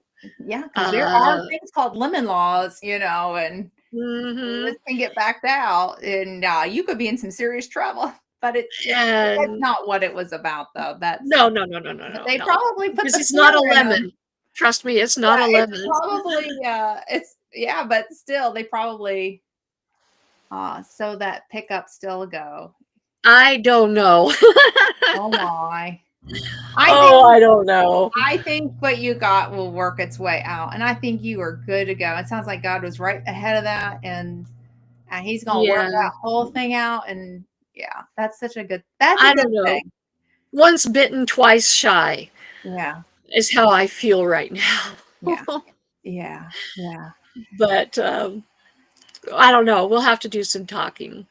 But I'll But tell you, when this is all said and done, you're gonna be so like in a so much better place, being able to go where you want to go, where you need to go, and yeah, that's the good news is that is like right around the corner, like it's just a breath away. And how refreshing it is to have wheels again, oh my gosh.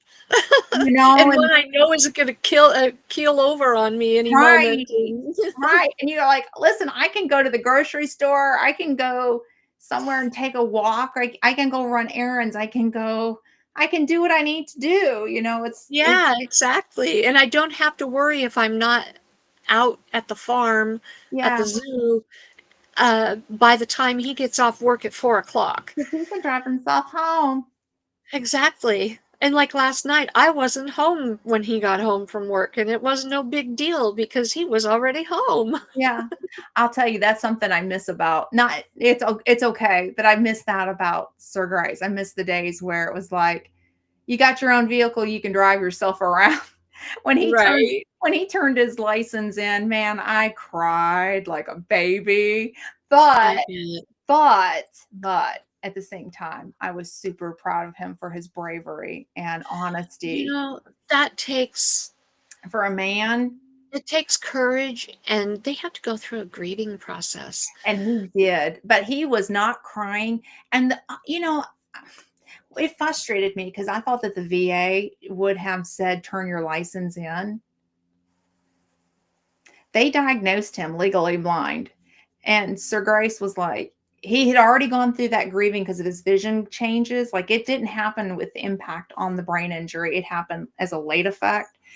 Right. And we went through all the what caused it. And so he went through that grieving period. I mean, it was hard. He was angry and he was sad and he was just all these emotions.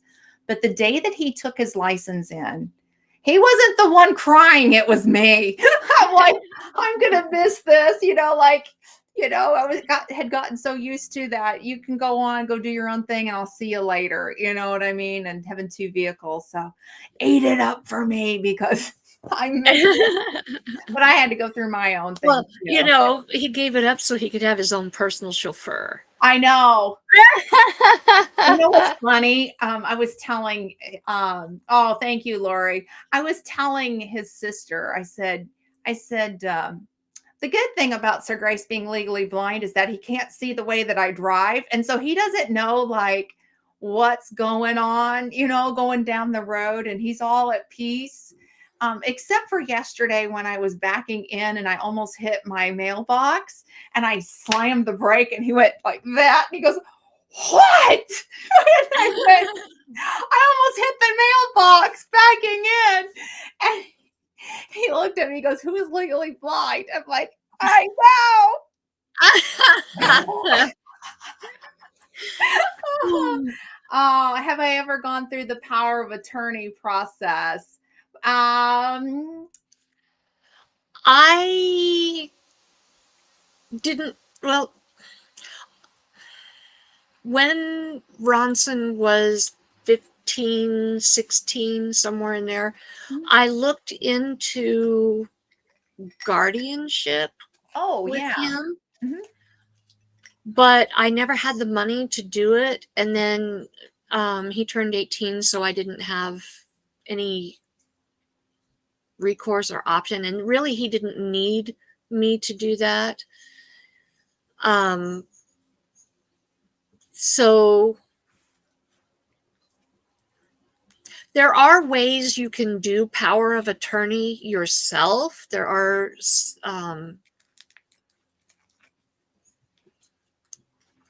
you can get the paperwork yourself and fill it out. Mm-hmm. But what you would want to do is you would want to find an attorney who does power of attorney, and that's, or if you're looking for power of attorney over, say, a parent or a child, then you want to go to somebody who does family law, Mm-hmm. focused on power of attorney and guardianship. Mm-hmm. Yeah, that'd be my same recommendation. I would find a lawyer. Yeah. And you can ask for their prices up front, I'm sure. I mean, I would Oh, ask if it yeah. were me, you Yeah. know. But yeah, that would be my thing would be And if you have a thing called legal aid, mhm, here we have Idaho Legal Aid.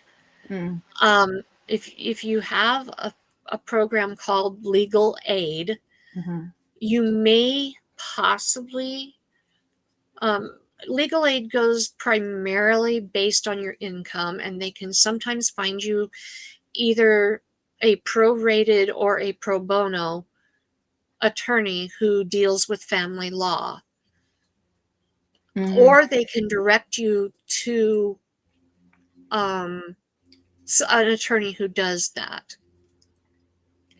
So Xander hit on a point, and I'm gonna say that he's correct on that. He said at some hospitals they have the paperwork for power of attorney paperwork. Well, it's the medical power of attorney is what it is. And Right. they can offer that to you and have that on file. If you fill that paperwork out, ask for a hard copy of it and keep it in a safe location. Um, But now, if you're only looking for medical power of attorney, that'd be the way to go. But mhm, if you're looking for full power of attorney, mhm. you're going to need to go through the courts. I would recommend a lawyer. And the Yeah. reason is that each of the states have different laws. Hmm. And they know your state laws better. And then if you're on, like in my situation, we're on a border of two states. And so the not all medical will happen in the state of Indiana, possibly, right? If we had an emergency, um, we could go to a different hospital, across the border. So you then follow under that state. So you want to get a lawyer who really knows your situation. It's such a Right. personal thing, and I can't speak to the price because I don't know. But I agree with get a lawyer. Yeah. You want to make sure that it's done right, because Mm-hmm. when it comes down to it, if you go to make a decision and that paperwork's not in perfect order, you Mm-mm. won't be allowed to make those decisions. Mm-hmm. They will Mm-hmm. not honor that power of attorney if it's not in perfect order. Mm-hmm. Yeah, I would look into legal aid. I mean, honestly, that would be my advice. Get a lawyer and but ask for the prices. If the price is a thing up front, there's a concern and maybe you need to save for it, ask for the prices. And then that way, Also, ask for recommendations. Don't go with the first attorney that you talk to. mm-mm, Ask them for clients that you can mhm, speak to who they have helped, so mhm, that you can get uh, recommendations, mhm, or talk to people that you know who have gotten power of attorney and get their advice on who they've helped or who they got help from. I mean, mhm, um, I needed an attorney one time for an auto accident, and I got advice from a friend who had gone through a particular law office, but what she had gone through that office for was for a bankruptcy. mhm, And they did a phenomenal job for her for the bankruptcy. But the attorney that I ended up with for the auto accident really did me dirty. He did not fight for me. Mm. And I think the total settlement on the auto accident was $75,000. I ended up with 16 of that 90 or 75,000. Mm-mm. Every bit of the rest of it went for the part of the, well, it paid for the medical bills, but all the rest went to him. Yeah. Make sure you find one that is in that particular field. That's Hmm. probably the best. A family. That's family law. Hmm. Yeah. Yeah. And then, the other thing is think about like all the scenarios like that could happen. And what, and they can tell you, like I would, this could happen. They can give you the legal perspective, like if this and this happened, what would happen here? And did someone say they needed some advice? I say, stay out of the dark alleys. Hey. Well, can I give you some advice too? Don't shave during an earthquake. Just saying. Uh-huh. That's my advice for today. Speaking of earthquakes, Mm. did you know that in Stanley, Idaho, we have been experiencing clusters of earthquakes, and they have just been rolling and rolling and rolling, and it's affecting one of the volcanoes in Yellowstone. I had not been able to watch a whole lot of the news lately, so no, I didn't. Normally our earthquakes are in Chalice, and here, what was it, 6 years ago? Hmm. Ronson, when did you live with us and we had that really bad earthquake that was your first earthquake experience? Was that 6 years ago? I can't remember. But we had a really strong earthquake in Chalice, Hmm. and it was felt all the way down to Las Vegas. Oh wow. The ripples were felt, and here in the Treasure Valley, there was damage to some of the buildings. Mm. Um, and that was like approximately 6 years ago. And now, um, yeah, it was about 6 years ago. And now in Chalice, or not Chalice, in Stanley, they are having clusters of earthquakes, and it's been just rolling. And it's affecting the volcano, one of the volcanoes. I can't remember which one, but it's affecting one of the volcanoes in Yellowstone. And I don't know how close they are to predicting that it will erupt, but there's been rumors for a few years now that one of the volcanoes in Yellowstone will erupt. And so, yeah, it's been rocking and rolling here in Idaho. I figured you might remember that, Xander. Hmm. That was quite an experience. Logan and I had laid down for a nap, and Ronson was in his room messing around on his computer. We had just woke up. I had barely stood up next to the bed. Logan was just sitting up, and all of a sudden that earthquake hit. Ronson comes rushing out of the room. He thought they were messing around with the dumpsters or something. I don't remember what he was thinking. Big equipment out here, and he was mad because he thought they were messing with the house or something. Because we're not on a foundation. We're in a double Right. wide. We're not on a foundation. And I was standing by the bed, and it threw me back on the bed. And Mm. Logan was sitting up, and it really shook him, and he hadn't been through an earthquake. Ronson had never experienced one, but I had. Hmm. I used to live in California for a few years. And so I'm like, okay, you guys, I think that was an earthquake. Hmm. Ronson, go stand in a doorway. Hmm. And I said, Logan, just sit still, don't move. Mm-hmm. We'll be okay. It'll pass. Mm-hmm. And a few seconds later, it was over. And then we got to looking on the news, and sure enough, there was, I can't remember how strong it was. It was like a 6.2, something like that. Mm-hmm. You worked the cattle sale that day. Wow. Well, I've been through them too. I lived in Japan, and they say you have about 1,000 earthquakes a month, is what they say in Japan. Things are always moving. Of course, it's, middle of the Pacific Ocean. And so, but I remember the day before we left Japan, we were moving to Idaho actually. We went through, hey, sweetheart. We went through Your adoring fan wants to see I, you, that's Minnie. Minnie Pearl. She looks like my cat that we had in Idaho. Identical. I'm gonna have to find a picture of her. Name was Faith. But so the day before we left, we had an earthquake, a typhoon, and then we lived in a tower, which is kind of like an apartment, and the basement part had completely flooded, that cars were floating. That's how Mm-hmm. much rain got hit. But yeah, Yeah. we went through quite a few ourselves. Yeah, I lived in Japan for 3 years.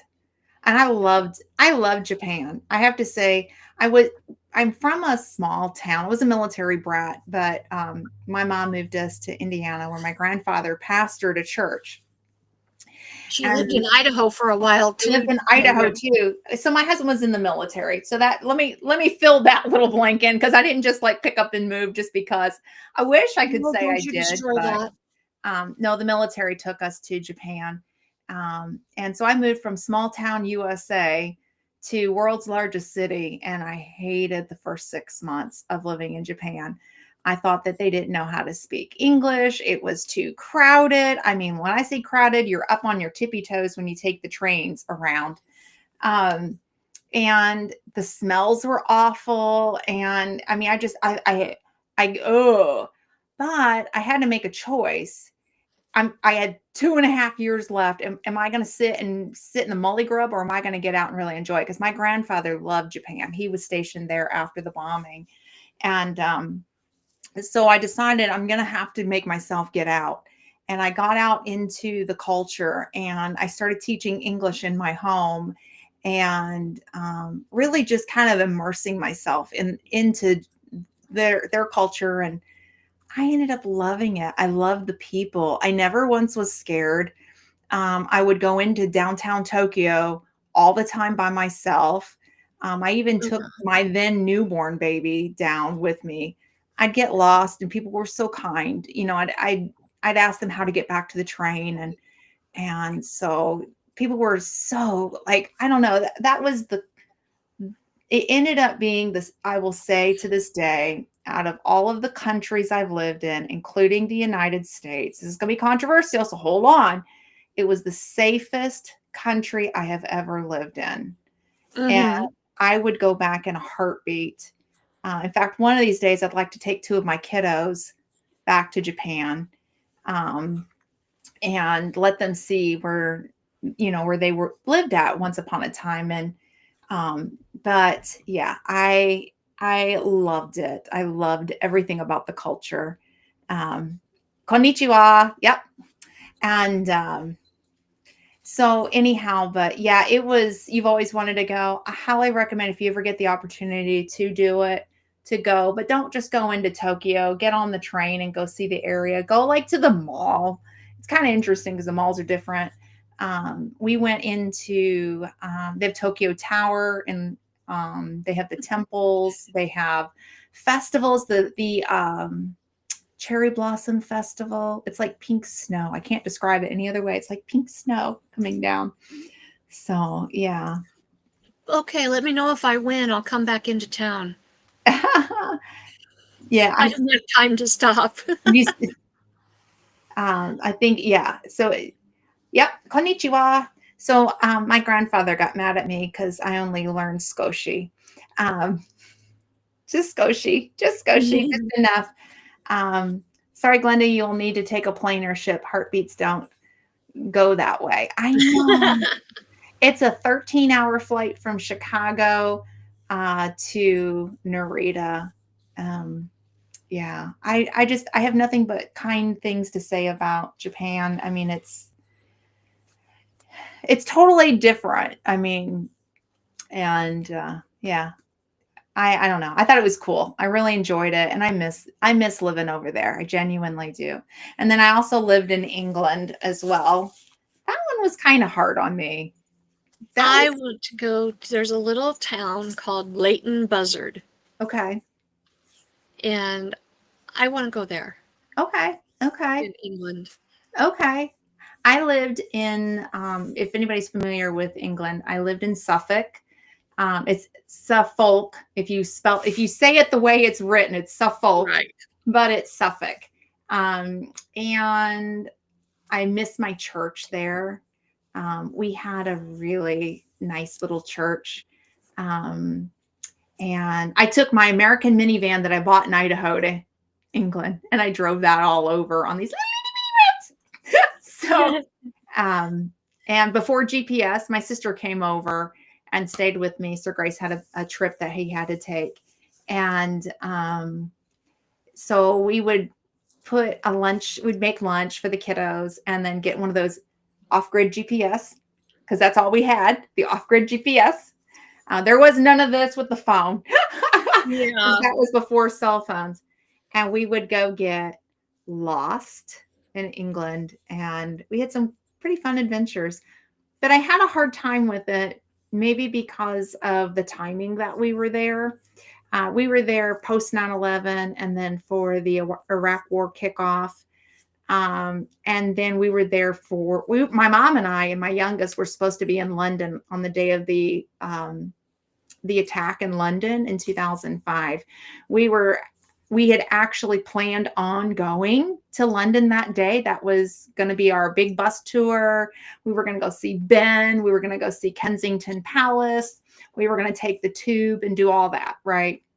And my mom had come to England to visit me, and she got food poisoning. And she made friends with my kids' bathroom, holding on to the toilet, God, the porcelain god. That's what I was trying to say. Porcelain god, as we like to say. And she was so ill, I had to take her to the hospital in Cambridge. She couldn't be seen on base, even though it was an American one, because it's only for the military. And yep, the Rand McNally map, I've still got mine. But anyhow, so she got better. The hospital helped her kind of get through that, but she didn't think she was going to ever leave England. She thought she was actually going to die in England. That's how sick she had gotten. But she got better. And that same day that we had planned on going to London, I thought it'd be too much for her.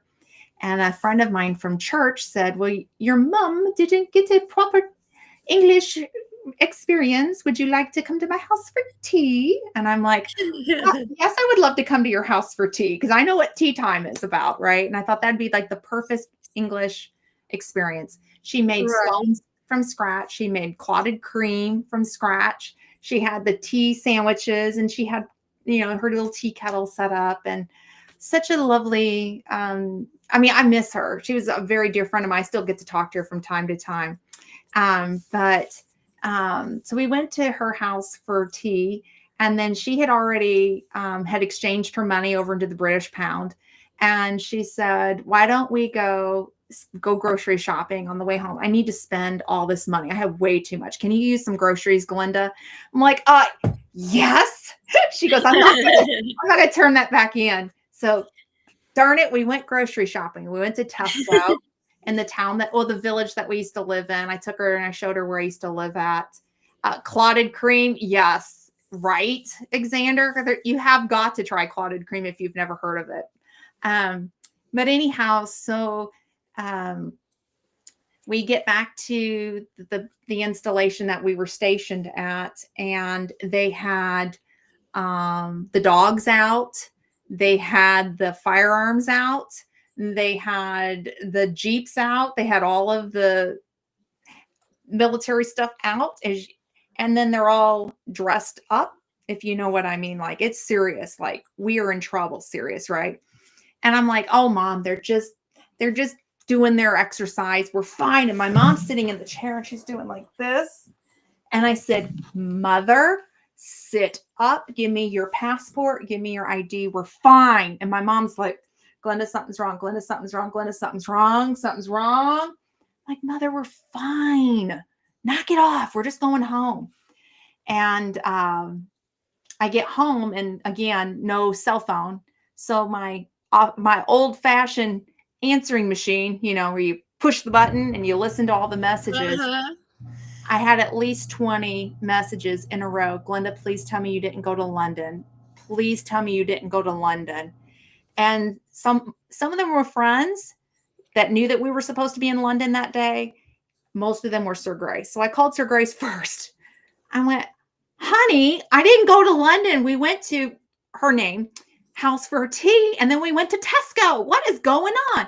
He goes, you have no idea. And I went, what is going on? And I listed off all the friends' names, and he said, turn the TV on. And that was the day of the London attacks. We were supposed to have been in London that day. And so I feel bad your mom got sick, but that was God's way of saving you. it was. And then we couldn't leave the base because, when you're in, you're in. And so I'm like, Mom, if I take you to the airport, I may not be able to get back home because we're locked in now. We can't. So she called American Airlines, explained the situation, and they were good to her. They gave her an extra week, no fee, no nothing, So she ended up getting even better, fully better. And when things kind of calmed down where we could leave out, I took her to a village in Bury St. Edmunds is the name of the village. And we went to market day. She said, oh, Glenda, all I saw was feet. And a lot of them don't have beautiful feet because she couldn't get her head all the way up. She's still kind of recovering from it. But they banned the distribute. True clotted cream is made from unpasteurized milk, and the FDA officially banned the distribution of any milk or milk products that haven't been pasteurized in America since 1987. I have to say, I bought it I bought traditional clotted cream at Jungle Gyms in Ohio. So I don't know how they got around that one. It's not pasteurized. It's unpasteurized, but don't tell anybody. I bought it at Jungle Gyms. Yeah, God works in mysterious ways. Mom and I have had that conversation a lot since then. And while I'm not glad that she was sick, I'm glad she was sick because we were supposed to have done everything. So Mom never got to see London other than from the road, going to the airport. But yeah, mom missed out on that. But hey, we still had a good time, and she got to have proctored English tea at my friend's house. How fun. Yeah. And then she got to see where I went to church at and all that. Yeah, it is making its way back because I buy raw milk. They market it for animals. That's how they get We around have it. a little store here. It's been in business, gosh, well over 30 years, probably 40 years it's been in business. They've changed ownership now, but oh my word. Sorry. Jeez. Where I'm sitting is facing the hallway into our bathroom, and the bathroom door's open. One of the kittens was on the edge of the tub, and all I saw was whoom. And I'm not kidding you. They were like 3 feet in the air, leaping towards the bathroom door. And I'm like, oh my word. That was crazy. Anyway, this market, it's called Clips Market. Uh-huh. They sell all natural products. Mm-hmm. They sell gluten-free, they sell raw, they sell non-GMO. This is where people who are gluten intolerant, who are all those things, can go and buy those products that they want. They carry a lot of it. And they have a case where you can actually buy raw milk. You can buy raw goat's milk. Yes, only this one, I don't think it was one of the lords. I think it was one of the ladies leaping. I'm not kidding. All I saw was the front legs up like this and the back legs hanging and just, whoa. It's, that was wild. Right. Oh my word. But anyway, you can go and buy raw milk Hmm. and fresh made butters and cheeses Yeah, we have and areas like that. local Hmm. grown, like in Treasure Valley grown produce. Hmm. Hmm. We have And one too. Hmm. It's good. yeah, We have to market the raw milk as for animal consumption, at least in our area, and that's what it says on it. That's how they get around the rawness of it, and I still buy it and we still drink I it, don't, but that's how they that they don't do market that. it here. As far as I know, they don't do that here Oh, ours yet. they do, and I don't care. I still buy it. And then we also have low pasteurized as well that you can buy at the same place. So if you want just a little bit of pasteurized, and it says low pasteurized, and that's marketed for human consumption, but the unpasteurized, they market it for animal consumption only. May have a family day at work. Oh, that's cool.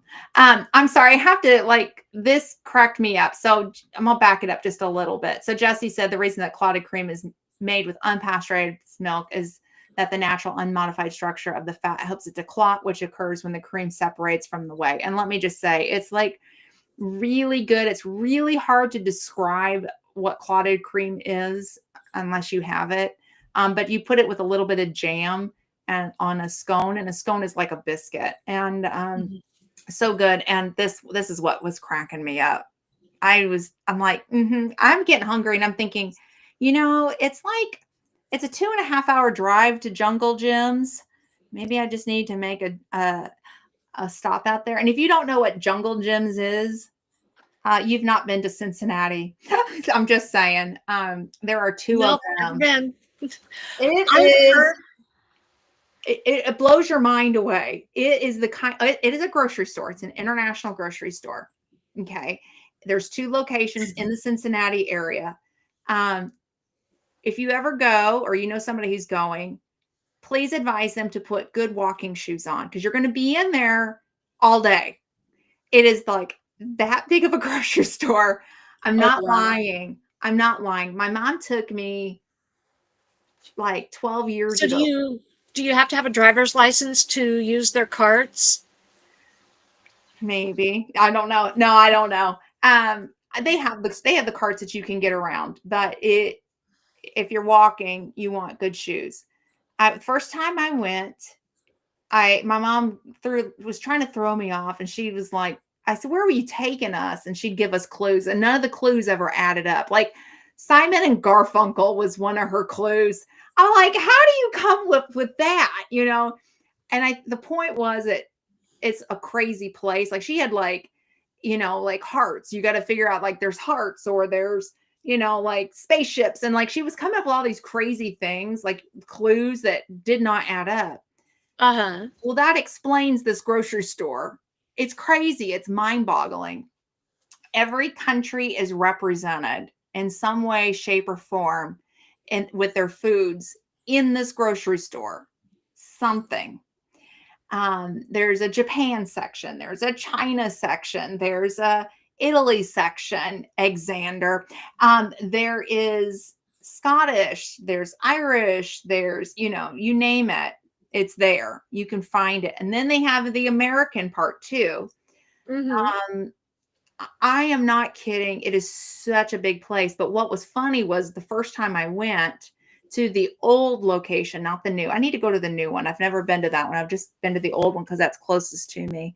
But the bathrooms in the center of the store, and yeah, and the door to the bathroom is a porta potty. Okay. So my brain, the first time I went, my mom goes in there and I'm thinking, okay, mom's using the porta pots. This is weird in the middle of the store. And you really think that they're using the porta pots. And like a dork, somebody's walking in behind my mom and I went, but my mom's in there.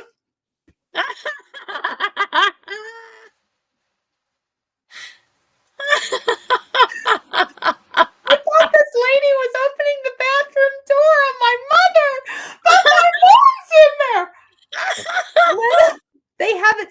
just like you think it's really a real porta pot in the Oh, middle of that's the funny. store.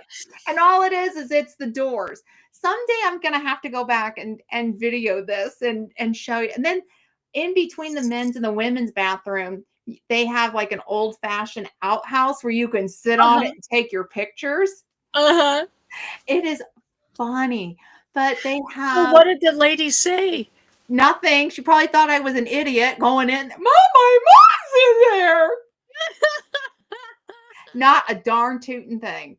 But it's so interesting because they have like things like wild things like hanging from the ceilings, like balloons, like hot air balloons. And I don't know. It's really weird to describe. You have to look it up online, or my recommendation, go to Cincinnati and Okay. check it out. But Okay. it's a tourist destination. Go grocery shopping at Jungle Gyms. Take a cooler. Sir Grace and I always hit up the England section. We hit up the Japan section. We hit up the German section. And we hit up Opal. the Israel section as well to get some of that kosher salt. Then they Opal. have a holistic section that's really cool. A lot of cool holistic things in there. And they have restaurants, and they have I'm not going to promote it, but you can test adult beverages. I'll say it like that. In the middle, Uh-huh. like you can take your card up to it. Like you get verified that you're over 21. You take your card and you can pay for samples Uh-huh. of adult beverages, if you know where I'm going. And they have a place. Just have a DD with you. Yes, please, or take your time and be there all day. Just have a little bit and walk the Make sure whole you go thing in the all morning, do all your adult beverages, and in then the walk it morning, off. and then stay there. Please stay several hours. Do not drink and drive. There actually is, and there's a cigar shop in the middle of this place. There is. It's crazy. They have the fish market. They have like tanks like all over of fresh fish that you can you can go, I want that fish, and then they'll Oh, clean the no. fish for you. They'll fish it out and they'll clean the fish for you. It's wild. It's so you got to go to the Micro. Cincinnati area for that. I wish we had one locally, but we don't. Oh, what's I the have cat a bunch of doing? I have a bunch of misbehaving little children here, and I'm trying to make sure they're not getting a hold of something that they're not supposed to get a hold of. Oh my goodness. Well, I'm probably gonna have to scooch off of here. It's past our dinner time. So Okay, yeah, I probably should go and fill Logan in on my all the day, things. Yes. and yeah, But thank he's you to kind of wondering what's going on. but thank you to everybody for being here. And Um, on Thursday, I hope to have a video out on time this week for your Thought for Thursday. We will be on chapter 12 of 15. oh my goodness, that's fun. Yes. Wow. And then I do want to give everybody a heads up. I asked a few weeks ago if you would like to do, or anybody that's watching the series would like to do a kind of a wrap up of the series, and make it alive. Mhm. And so I do plan to go live when we finish the book, and we'll just go live, chat about what we've learned, and maybe think about what we would like to study next. I have a couple of good books that we can do. Mhm. Um, one that I haven't read yet that I'm excited to get started on, Oh, and so that might be a fun one to do. And so when we finish chapter 15, which is coming up really fast, then yeah, I will be going live to wrap up, talk about what we've studied, what we've learned, and get everybody's input on the series and how it went for everyone. that's gonna be amazing. Well, I'm gonna put a plug in. So tomorrow, I am taking over the official Ann Lynn show with Aunt Ooh. Lynn and Scott from Rambling with the Brooms. My mom has a prior commitment. Oops, I didn't mean to hit the mic. She has a prior commitment. So hold on to your seats because we are taking over. So that is at 10 It's gonna a.m. be wild. It's gonna be wild. We'll be streaming on 3 different channels. So we'll be streaming the official Ann Lynn show, Grace and Fire, and Rambling with the Brooms. So we'd love to have you at 10 a.m. Eastern Standard Time tomorrow morning. And then I don't know what's going to happen. I was asked if we're going to play games or whatever. So stay tuned because I don't know what it's going to be, but I know it's going to be a fun time. And then on Saturday, I will not be going live. It is Sir Grace's birthday weekend, and so I am going to be taking the time to celebrate him. It's a milestone birthday for him. He's turning 21 again. I'm taking him back to basic training. We're going to we're going to get our training again. And no, I'm just teasing. Everybody go over to Glenda's channel and wish Sir Grace a happy birthday on Saturday. Yes, please, please. It's we are just so happy for him, and some good things are about to come, but I can't say. So right here. So you'll have to stay tuned for Talk About It Tuesday next week to hear how wonderful it was of a weekend. We are going to keep it kind of low key, but some good things in store. So anyhow, so I won't be live this Saturday, but I know the Gillens will be live in the evening, so go over and hang out with them. And then we'll be back on Tuesday. Oh no, wait, we got Make Me Monday. I almost skipped right over that. Excuse And me. you almost skipped over? My mother and my auntie. Are they going live? No. Ooh. Ow! Ow! That's my foot. Uh-oh. Joe, that was rude. Uh-oh. Sorry. That's okay. Who did I skip I had over? on my toes, bare toes. Ooh. No, you may not. Oh, sorry. That's okay. No, you almost skipped over Miss Rebecca. Oh, excuse Rebecca Touched by me. Yarn will be my guest on Monday. Oh, I You love guys don't want Rebecca. to miss it. Rebecca is one of the sweetest, most genuine, awesome moderators and Yes. most giving people you could ever know. And she has a Oh, wonderful channel that you are going to want to get to know. yes. So please come and support Rebecca Touched by Yarn on Monday for Meet Me Monday. That is on at 1 p.m. Mountain, 3 p.m. Eastern. And if you can't make it at that time, please come back and watch the replay.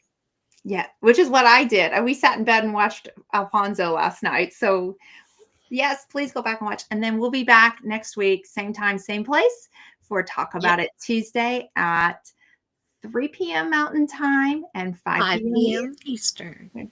So, thank you to everybody in the chat. Thank you to everybody that's watching the replay. Have a great week. Thumbs up, and please leave a comment on Yes. both channels after the show. Let us know what your favorite part was, Yeah. what you would like to chat about next week. Yeah. And maybe if And there's a topic that you'd like for us to talk about, we'd love to know what that is. yeah, that would be great. All So, right. Well, we'll see you guys next time. Bye. bye.